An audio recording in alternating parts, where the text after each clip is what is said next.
And in this video, I want to talk about renewing DACA with a conviction in the state of California for what's known as a wet reckless. That's vehicle code 23103.5. Now, a wet reckless is something that a lot of people get who are arrested for DUI, but then are able to plead down their case to a wet reckless. This unfortunately happens to some people, and some of those people are DACA recipients. The question comes up, can a DACA recipient renew if they have a conviction? And the answer is sometimes maybe. And that's what I want to talk about in this case. The reason I'm doing this video is because I just recently had a client. He came to me when he was convicted, after he was convicted for a wet reckless, a VC 23103.5, and he wanted to renew DACA. What we did was basically gather up positive equities, and we sent that in with his DACA renewal. What's a positive equity?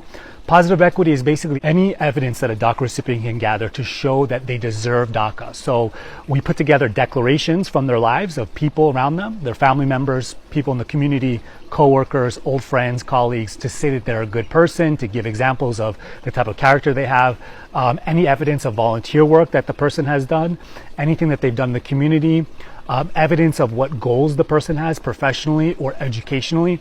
We put together this whole bundle, and we basically put forth to USCIS to make the argument that this applicant should merit the discretion of USCIS and be able to renew DACA despite having the wet reckless conviction.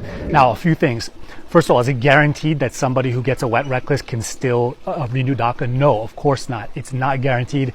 Every case is different, and of course a lot of whether the person is renewed or not depends on how strong of a case they're able to put forth with regards to the positive equities. We were fortunate in this case. We were able to do it with this client of mine. My office has had a few cases like this where we've had a DACA recipient that was able to plead down to a wet reckless. We were able to renew successfully for DACA. We've also had a few DACA cases where a person actually was convicted of DUI but fulfilled all of the sentencing requirements and then expunged it. We expunged the DUI, and then we were able to apply successfully for a DACA renewal for them. So every case is different, but I just want to give you an example of an instance in which it sometimes can happen. If you have any general questions, throw them in the comment section below. If you have specific questions about your particular situation, please click on the link below, book a paid consultation, and we can get into the conversation about your particular facts. I hope this was helpful. Have a great day.